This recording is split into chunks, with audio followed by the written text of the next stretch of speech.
This copyrighted telecast may not be reproduced, retransmitted, or used in any form without the authorized written consent of NASCAR Broadcasting. NASCAR would like to thank all of our loyal fans for your continued support, and we hope you enjoyed today's broadcast. Our first caution has come out at Lowe's Motor Speedway. Todd Bodine taking a very interesting ride across the infield at Lowe's Motor Speedway. See if we can take a look at Todd, see what happens. He's on the inside of Ron Hornaday. Looked like he got a little bit loose. Has to use up the racetrack, and in order to not hit Ron Hornaday, he turned the wheel left, and it sent him spinning in the infield. We've seen that so many times, the truck on the inside getting a little bit loose, and this is another case of that happening. That was Todd being courteous. He didn't want to run into Hornaday, so he... Side. See, Ted's going to try to get on the inside. Oh, trash into turn 1, guys. Big hit. And off turn 2, excuse me. Rudeman goes around off 2. That's the 65. That's Regan Smith, Glenn Motorsports entry. A lot of damage to the back of that truck. Man, that was a big... I'm sorry, guys. Sounds as though he's communicating with his team right now. Yeah, I'm fine. Hello there. It's already into the outside wall. Wow.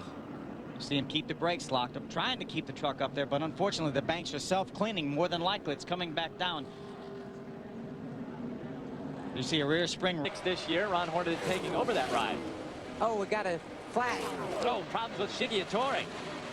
Sparks flying out. He must have hit the wall pretty hard. The damage on the front end of that truck is pretty extensive. I think he blew a tire first. Sure looks like it. We see a lot of damage to this truck. Obviously, he made some hard contact, but it would be a whole lot worse, Michael, if it wasn't. Yeah, I'm okay. Look at this. Way back in the back here, you see Shiggy.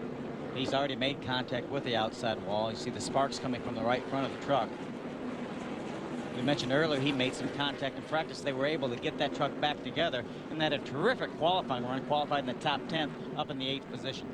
I think the tires will be an issue, Phil. We didn't see these tires falling off much during practice. I think the issue is, do these guys run 20 or 30 laps, and that 15 truck have to come to pit road before? Oh, no, it's not going to happen right now. What? Well, it's Tony. Look at Tony Stewart. Trying to hang on. Tony Stewart spinning him around, and he'll come down pit road. He never did spin out.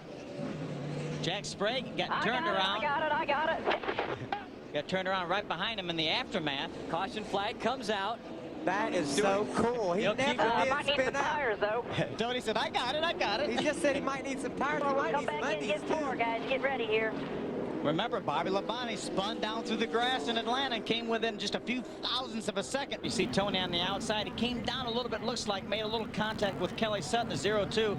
Almost had it saved. Ted Musgrave said, please get out of my way. Ted did a great job of patiently waiting. Here comes Hamilton in the back. Can't see because of all the smoke and runs right into Jack Sprague.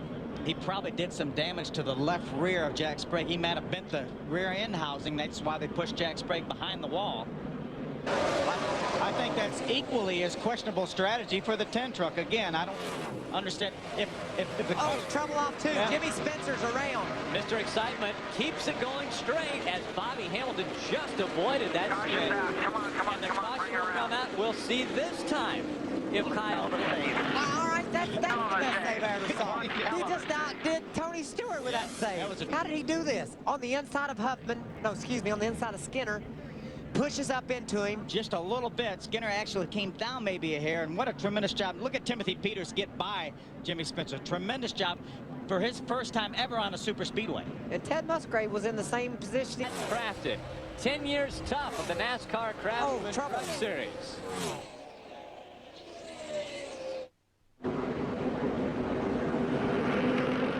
See pit stops, caution just out. You see our leader Kyle Busch finally going to come in the pits. Most of the leaders come in. Some of the guys have stayed out. Kyle Busch on the top of your screen, Mike Skinner middle, Tabo down the bottom already started his pit work. And the cause Robert spin out. You see he's on the inside of the 4 truck of Timothy Peters. How many times have we seen that where the truck on the inside gets loose? You see him lose a downforce. He gets completely sideways. You see Johnny Benson's going to try to absolutely cannot see a thing, but gets slowed down enough to avoid him. Tony Stewart slipped by the bottom. Johnny Benson. Ray. Well, he had a flat left front tire, guys, and Crawford noticed it, and you notice it actually looks like maybe it's more than that. They're trying to get that tire back on there, but it looks like maybe a problem with the lug studs on that left front tire. So we'll get more update on that, but That's what brought Crawford to pit road.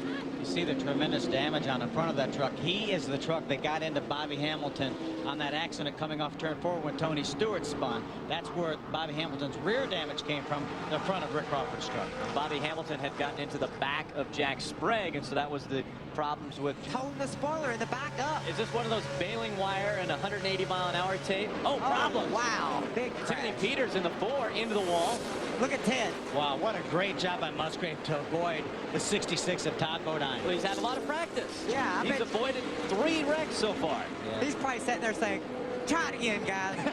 Give me what you got. I'll get it. Wow, big crash for Timothy Peters there. That truck's hit hard. I also believe the 30 of Chad Chaffin. You did say that. I said that, and this is why. There's Look there. the 66 of Todd Bodine gets loose on the inside of the 4. Timothy Peters has to chase the truck up the hill, makes some contact, puts both of those trucks in the wall. The 30 of Chad Chaffin comes along nowhere. Watch Ted Musgrave. Watch the 1 truck avoid the 66 of Todd Bodine. That's just experience and being smart. He did not want to get on the brake. Green, and the reason for that, our leader, Mike Skinner on pit road. Let's see if we can take a look at what happened to Mike Skinner. What a terrific run going. Watch him driving in turn number 3 there. That's the 29 of Brad Keselowski. Skinner, you see him move up the racetrack ever so slightly, maybe about 2 or 3 feet, but the 29 of Brad Keselowski was there. And then this is obviously the carnage that resulted because of that. Just wasn't able to hold the truck down. Good here tonight. It is definitely a different truck, though, than Musgrave used to win here a couple of years ago. It was brand new in Daytona, and it's chassis 39. Tough spot right there for Ted Musgrave, because we've talked about how they get loose on the inside of trucks when they're going through 1 and 2. We saw the veteran that Ted Musgrave is. He backed off in the center. He was getting a little bit loose. He had a great run going through the center the previous corner. That's what got him up beside him. You see the graphic. Ultra Motorsports, Roush Racing, 36 wins apiece. That 1 truck is just so much faster than Terry Cook right now through the center of the corner. Terry's holding him up. It's allowing Kyle Busch to drive away. I think if Ted can get around Terry, which is going to be a day's work, if he can get that move done, he can go catch Kyle. Oh, look at Terry get loose off 2. Not going to be quite enough to open the door for Ted Musgrave. Wendy, what's going on with Terry Cook's pit? It's been pretty quiet on Terry Cook's radio, but looking at that graphic just a second ago, as much as Ultra Motorsports wants a win, so does PPC Racing. The last time PPC Racing has been to victory lane was in 2003 with Jason Keller. And it's also been 64 races since Terry Cook's last victory at IRP in 2002. So a lot of determination here in the 10 pit tonight. This battle for second is making Kyle Busch very happy right now. They're side by side down the backstretch. Ted Musgrave tries to take second away from Terry Cook. Still out there. Oh, shoot, he just can't clear him. Ted might need Phil to try him on the outside. 5.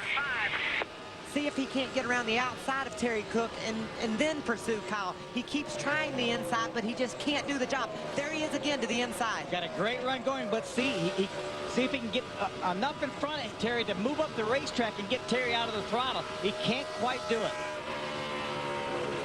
Here, getting out of the throttle. Oh, but look at Terry squeezing him down. That's going to make Musgrave awful loose. While all this is going on, Kyle Busch keeps moving ahead. Oh, and problems. The 38 of Brandon Witt into the wall. That's such a terrific run going. He was being shown in the 7th position, just inside of 5 laps to go, and unfortunately his day is going to end against the outside wall. Well, unless the safety crews do a miraculous job, it looks as though we may have a green-white checkered finish tonight. Kyle Busch has to hold off Terry Cook for 2 laps. Dennis James will show him the green flag. When they come into the quad oval, Kyle Busch will get onto the gas, and there we go. 2 laps of racing to go at Lowe Motor Speedway. He spun the wheels just a little bit. You saw his truck wiggle, but not enough to allow Terry Cook to get beside him. Terry Cook's so close so he can taste victory, Phil. He slides up the track, Kyle Busch does. Terry keeps his truck low, but Kyle maintains the momentum. Here comes Ted Musgrave. Musgrave trying to make the move on Terry Cook. He gets right up behind him as they go through 3 and 4. It's Kyle Busch, Terry Cook, Ted Musgrave coming out of 4. White flag, 1 more lap. They're all in line. It's hard to pass on the bottom when they've got their tires locked to the white line. Ted Musgrave right up behind Terry Cook. Kyle Busch slides up to the wall as they go down the backstretch.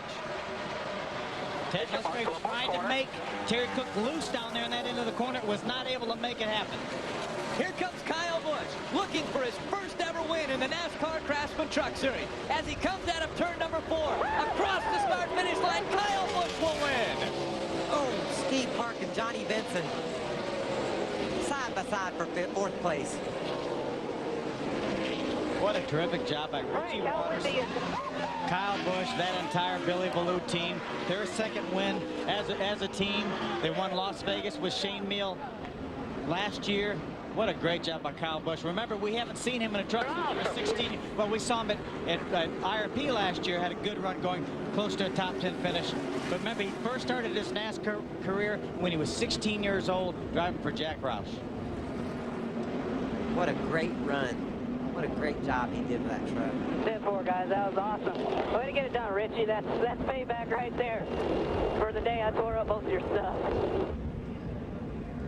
Communications between our winner, Kyle Busch, and his crew chief, Richie Waters. Now he comes down in front of the grandstands to celebrate his first ever win in the NASCAR Craftsman Truck Series in just his 8th start. A young Kyle Busch. How do you like your donuts, Rick? This copyrighted telecast may not be reproduced, retransmitted, or used in any form without the authorized written consent of NASCAR Broadcasting. NASCAR would like to thank all of our loyal fans for your continued support, and we hope you enjoyed today's broadcast.